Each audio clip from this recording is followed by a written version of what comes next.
जब बात करते हैं जिनसी तशद्दुद की, जब बात कर ले फिजिकल टॉर्चर, फिजिकल अब्यूज़ की, या सिक माइंडेड लोग भी कुछ ऐसे हैं जो कि सेक्स को इस तरह से लेकर चलते हैं कि वो एंड में दोनों में से कोई एक ही बचता है। जैसे अब एक इंडियन कपल है कराची में, अ, उस शांति नामी औरत को उसके खावंद ने ही जिनसी तशद्दुद करके उसको मौत की घाट उतार दिया, मौत के मुँह में वो चली गई।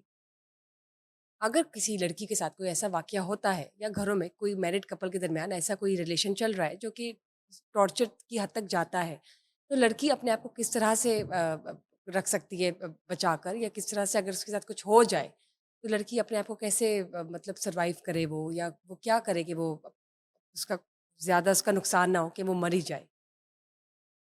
बेटा, ये आपने बहुत ही सेंसिटिव एक हाँ जी, टॉपिक दिस इज़ अ उठाया है and sensitive I am topic. Glad कि यू आस्क्ड मी दिस। ये किसी चैनल पे ये बातें नहीं होती।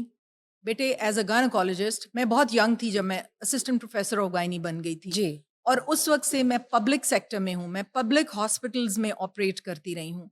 और दिन रात हमारे पास सेक्सुअली अब्यूज लड़कियां आती थीं जिनकी वजाइना टोन होती थी ऊपर तक, पे जो रास्ता वजाइनल स्किन जो कि डायरेक्ट पेट में एंटर होती है, फोर्निसिस हम उसको कहते हैं, वहाँ बड़े बड़े टीयर्स आए होते थे। वो इतना ब्लीड करके आती थी कि हमें 5-6 बोतलें खून की उनको लगानी पड़ती थी। और ये सेक्सुअली अब्यूज्ड, ये ऐसी नहीं है कि वो विक्टिम है और किसी कल्प्रिट ने उनको रेप किया है। ये उनकी वेडिंग नाइट पे होता है, ठीक है? इसीलिए मैं कहती हूँ कि फिजियोलॉजी और एनाटॉमी बॉयज़ को भी सिखानी चाहिए और गर्ल्स को भी बतानी चाहिए। बॉयज़ को बताना चाहिए कि उनको कितना जेंटल होना चाहिए, ठीक है? ये जाहिल लोग जानवरों की तरह बच्चियों को इस्तेमाल करते हैं, और वो बेचारी नाइव 15 साल की, 16 साल की, 18 साल की बच्चियों की लोग शादी कर देते हैं। उनको क्या पता, उन्होंने तो सोचा भी नहीं होता कि ये होना है हमारे साथ, ठीक है? ये तो आप एजुकेटेड लड़कियों की बात कर रही हैं ना कि वो कैसे बचे और क्या करें। उनको तो पता ही नहीं है कि अभी ये करने क्या लगा है मेरे साथ। They have never been told by their mothers और फादर्स और their sisters. Is no such awareness. अपनी बच्ची का जाके हाल पूछें कि उसने क्या किया। बाप जो है अपने दामाद को प्राइवेसी में ले जाके कहे कि मेरी बेटी के साथ जेंटली करना, जो कुछ भी तुमने करना है उसको बोलो भी उसके साथ जेंटली। वो तो कांटेक्ट ही नहीं करता अपने दामाद के साथ, वो तो सर पे बैठे होते हैं आके। आपने पाल के कंधों पे बिठा के उसको पाल पोस के उसको चूम चूम के उसको अपनी एक फूल जैसी बेटी को आप किसी के हवाले कर रहे हैं। आप उसके साथ एक सेशन तो करें। बाप को दामाद के साथ बैठ के प्राइवेसी में एक सेशन करना चाहिए कि मेरी बेटी इस चीज की आदी है, वो इस तरह मैंने पाली है। उसके साथ जानवरों का बिहेवियर मत करना। हर बच्ची को एजुकेट होना चाहिए इसके बारे में। और जिसको हम सेक्स एजुकेशन कहते हैं, वो सेक्स एजुकेशन नहीं है, उसका नाम बिल्कुल गलत है। आई थिंक उसको बताना चाहिए फिजियोलॉजिकल एजुकेशन, कि फिजियोलॉजी ऑफ बॉडी क्या है, ठीक है? राइट। आपने फिजियोलॉजिकली अपनी बॉडी को कैसे लेके चलना है। फिर जब शादी होती है तो इसको सेक्स एजुकेशन नहीं, इसको education about physiology of life ये कहना चाहिए। ये जो जो उसका मिसनोमर है ना, ये नहीं होना चाहिए कि जी ये सेक्स है। It is not sex education, it is the education of physiology of what is going to happen when a male and a female is going to produce a child, ठीक है राइट, ना? तो right. इसका नाम ही गलत है, उससे लोग एकदम हो जाते हैं कि अच्छा, ये पता नहीं क्या पढ़ाने लगे हैं, ठीक है? That seems to be something vulgar or something like that. Yes, it's not vulgar. ये जो एजुकेशन है, ये तो बेटे को बाप को समझानी चाहिए और बेटी को माँ को समझानी चाहिए। True. तो आप जो ये मंथली रेगुलरिटी की बात कर रही हैं, इसमें पहले तो माँओं को, अच्छा, माएँ कभी नहीं बताती इसके बारे में। स्कूल के क्लास फेलो से पता चलता है या गूगल से पता चलता है। माँ को गोद में बिठा के 9-10 साल की उम्र पे बच्ची को बता देना चाहिए। और फिर सबसे इम्पोर्टेंट बात ये है कि माँ को पहले खुद को एजुकेट करना है। हमें नायलॉन के प्रोडक्ट्स नहीं यूज़ करने, पॉलिएस्टर के प्रोडक्ट्स नहीं यूज़ करने।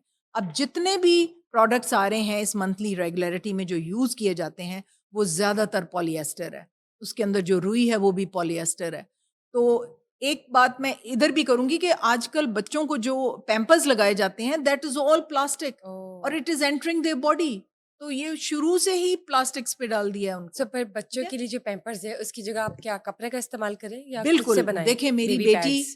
के लिए एक स्पेशल तरीका है, आप उसके लिए कॉटन के कपड़े जो कि एब्ज़ॉर्बेंट हों, उनका एक तरीका है। आप कभी मुझे बुलाएं तो मैं प्रैक्टिकली बता दूंगी कि प्लीज वो प्लीज सेंटर वी में, we are surely going to have another session with you. Yes, वो सेंटर में सारा कपड़ा इकट्ठा हो जाता है और उसको आप उसके बाहर एक कोई नायलॉन का उसको जो पैंटी है पहना दें कि वो लीक ना लेकिन करे। फर्स्ट लेयर नहीं होनी नहीं चाहिए होनी जो स्किन चाहिए, को टच करती है। जो स्किन को टच करती है। एंड ठीक। This is what I advocate for young girls. उनको ये प्रोडक्ट्स नहीं इस्तेमाल करनी चाहिए जिनमें पॉलिएस्टर है या इस किस्म की कोई और चीजें हैं। पहली बात तो ये। दूसरी बात, जो आपकी मेल की बॉडी है उसका पेट पूरा क्लोज्ड है।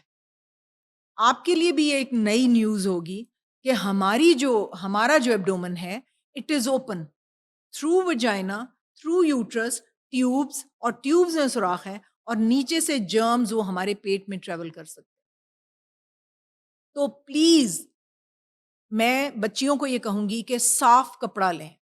वो जो सबसे गंदा कपड़ा घर में मौजूद होता है ना, they use it for absorbing the blood, तो ऐसा नहीं होना चाहिए।